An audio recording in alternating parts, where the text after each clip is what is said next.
कि प्रभु की ही माया प्रभु के नेत्रों से निकलकर उनके सामने खड़ी हो गई।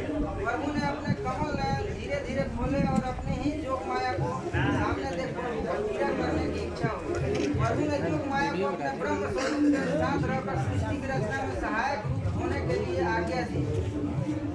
प्रभु विश्वकर्मा की आज्ञा होते ही जोग माया अंतर ध्यान हो गई। आदि पुरुष प्रभु ने अपनी इच्छा शक्ति को उसका कार्य करने की आज्ञा दी।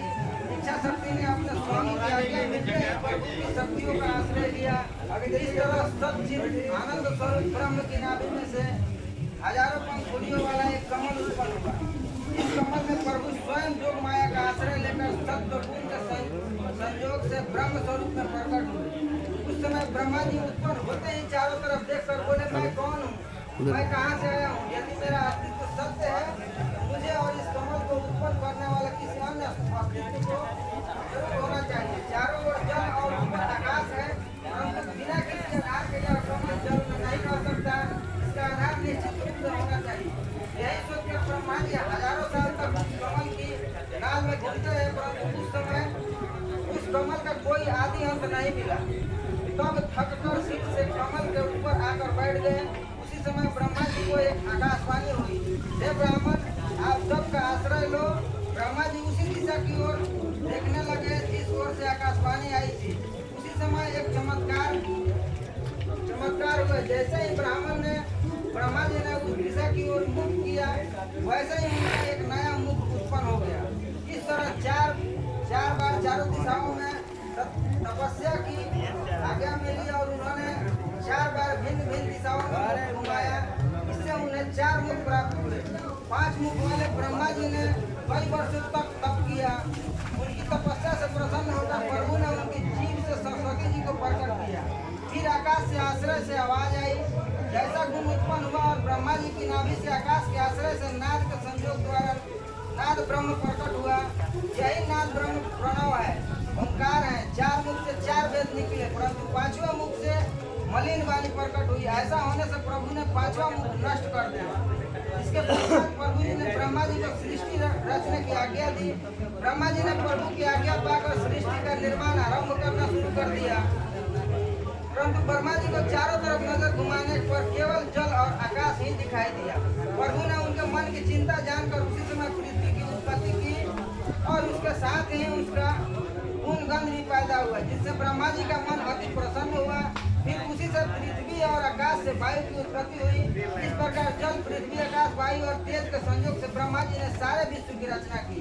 इसके पश्चात प्रभु ने रजोगुण, तमोगुण को उत्पन्न किया। इसके बाद उत्पत्ति, स्थिति और विनाश का यही क्रम चलने लगा। इसके पश्चात प्रभु फिर क्षीर सागर में जाकर विश्राम करने लगे। प्रथम अध्याय समाप्त। बोलो श्री विश्वकर्मा भगवान की जय।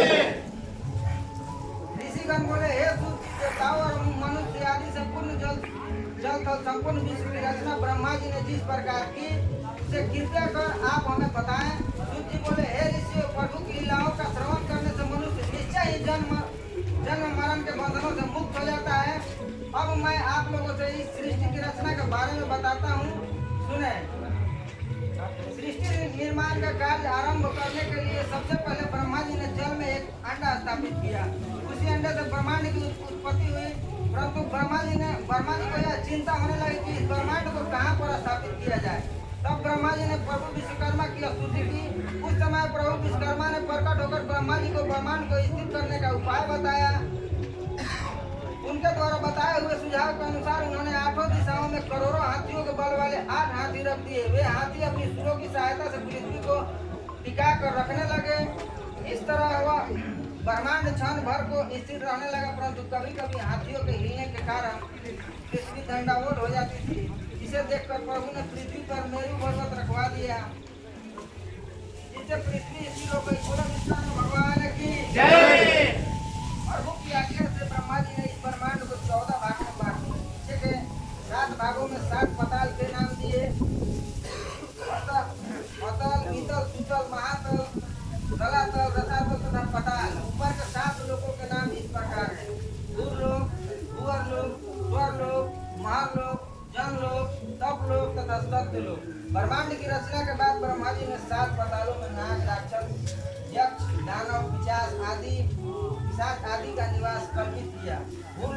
मनुष्य, भूर लोक में पितरों, स्वर लोक में देवता, महालोक में महर्षि, जनलोक में सिद्ध चारण, गंधर्व, विद्याधर रहते हैं। तप लोक में प्रभु की समीपता पाने वाले अधिकारी सत्यलोक में आनंद स्वरूप परम ब्रह्म निवास करते हैं।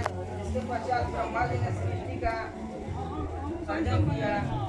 सबसे पहले देवताओं की उत्पत्ति हुई। इन देवताओं में से जो प्रभु के अंश से उत्पन्न हुए थे, इन्हें इंद्र नाम दिया गया। इनके पश्चात 33 करोड़ देवता उत्पन्न हुए। तत्पश्चात उत्पत्ति, स्थिति और विनाश के लिए प्रभु ने क्रमशः ब्रह्मा, विष्णु और महेश को नियुक्त किया। ब्रह्मा जी सृष्टि की रचना करते, परंतु शिव जी बार बार उसका विनाश कर देते। इससे दुखी होकर ब्रह्मा जी ने प्रभु विश्वकर्मा की स्तुति की। तब प्रभु ने उन्हें मिथुन धर्म से उत्पन्न होने वाली सृष्टि की रचना का आदेश दिया। तब ब्रह्मा जी ने प्रजातियों की उत्पत्ति की। इससे मिथुन धर्म के द्वारा प्रजा में अपने आप वृद्धि होने लगे। तीसरे दूसरा अध्याय